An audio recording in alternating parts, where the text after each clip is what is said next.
İnne esra'ad du'ai icabatan da'vatu ghaibin li ghaibin. Eng bat kabul bolup oturgan dua biröөнүн biröөгө kılgan duası.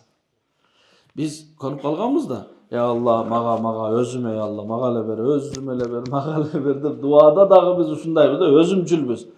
Eng жакшы kabul bolup oturgan dua siz koşunаңызга, досуңузга, байкеңизге. Бирөө үчүн жасалган дуа эң бат кабыл боло турган дуа болот. Эмне үчүн? Сиз демек чында эле жакшы көрөт экенсиз да. Бул байкеңизди, тайкеңизди, досуңузду, бул шерегиңизди, кесиптешиңизди ошого бири-бирибиз атыбызды атап, я Алла, Айбекке дагы, я Алла, Аманга дагы, я Алла өзүң ийгилик бер жашоолоруна. Өзүңүзгө сурабай атасыз. Сиз бирөөлөргө сурап жатасыз. Ошол кезде бир периште не дейт? Я Алла, бул башкаларга сурап жатканды өзүнө дагы бер деп. Элестетиңиз, сизге периште дуа кылса. Дүйнөдөгү бүт молдолор, алымдар, муфтийлер чогулуп келип сизге дуа кылса, канча сүйүнөсүз? Бүт муфтийлер келип сизге Омин, атыңыз ким? Улан. Я Алла, уланын дуасын кабыл кыл, уланга ийгилик бер деп дуа кылса, мисалы. Канча сүйүнөт улан? Эми бир периште сизге дуа кылса, бүт дүйнөдөгү адамдардан периштен даражасы улуу да, ал чай ичпейт, тамак жебейт, уктабайт, ал күнөө жасабайт, эчтеке кылбайт. Аллах тааланын ушундай таза пенде сизге дуа кылып жатса, бул андан абзел да. Кандай кылса периште мага дуа кылат? Качан мен досума, байкеме, тайкеме, иниме, кошунама, кесиптештериме дуа кылсам, атын атап, ошондо периште мага дуа кылат. Ошого жок дегенде дуада берешем бололу туугандар. Бизде азыр Омин мен элемен. Ошо Омин дегенде эле өзүбүз эсибизге келет да, өзүбүздүн ден соолугубуз максимум ашып кетсе балдарыбыз дагы, я Алла, булар деле бар экен, ушуларга деле кичине берип койдум. Балдарыбызга кичине дуа кылып коюшубуз мүмкүн.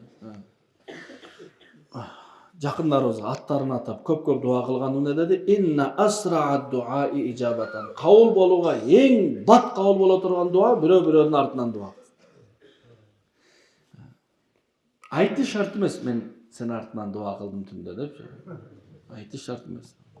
Иннар ражула ла яхрумур ризqa биз-замби юсибуху. Адам баласы бир келаткан рызкыдан куру калат, бир жасаган күнөөсүнүн кесепетинен.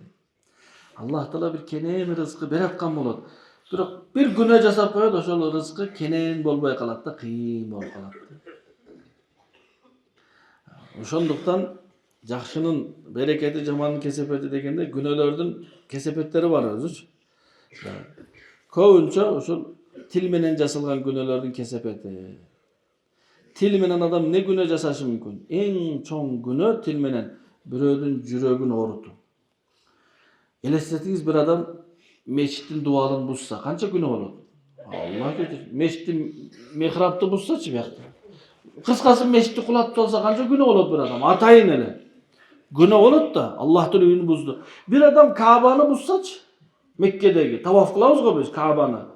Ошону бузса канча күнөө болот? Ал калькуляторлор иштебей калат, канча күнөө болот. Бирок бир адам, бир мусулмандын жүрөгүн оорутса, ошонун чоңураак күнөө болот. Biz arak içkendi günөө деп билебиз, уурулукту günөө деп билебиз, туурабы? Бирок бул дагы күнөө. Ошого туугандар, зулумду кылбашыбыз керек. Не болсо болсун, Аллах Таала айткан, мен силерге зулумду кылбаймын деген. Аллах адилетсиздик кылбайт. Аллах зулумду кылбайт го бизге туугандар. Күндү күндөй кылып, түндү түндөй кылып берди эс алсын үчүн.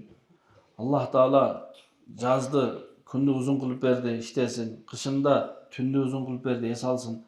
Канчалык адилеттүү зат.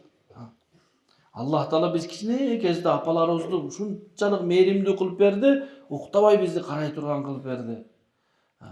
Зулум бир грамм Аллах зулум кылбайт. Ошого айтат, өз арада зулумду кылбагыла дейт. Ким бирөөгө зулум жасаса, караңыз, бир мусулман таква, намаз окуйт. Азыр ажылыктан келди. Бир капырга зулумду кылган болсо, ошол капыр өз тилинде өзү ишенген Кудайга кайрылса, Боже мой, помоги, мына мусулман мага зулум кылып атат десе, Аллах ошонун дуасын кабыл кылып, мына мусулман сазайысын берет. Ушул дүйнөдө. Чыңгызхан ошону дуа кылган да. Бул мусулмандардын Кудайы, мына мусулмандар мени алдады деген. Мына мусулмандар мени алдады, эми мага жардам бересиң, мен буларды жок кылам деген. Аллах жардам берген.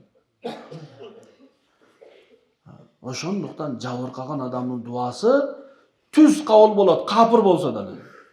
Ошого капырга да зулум кылбаш керек.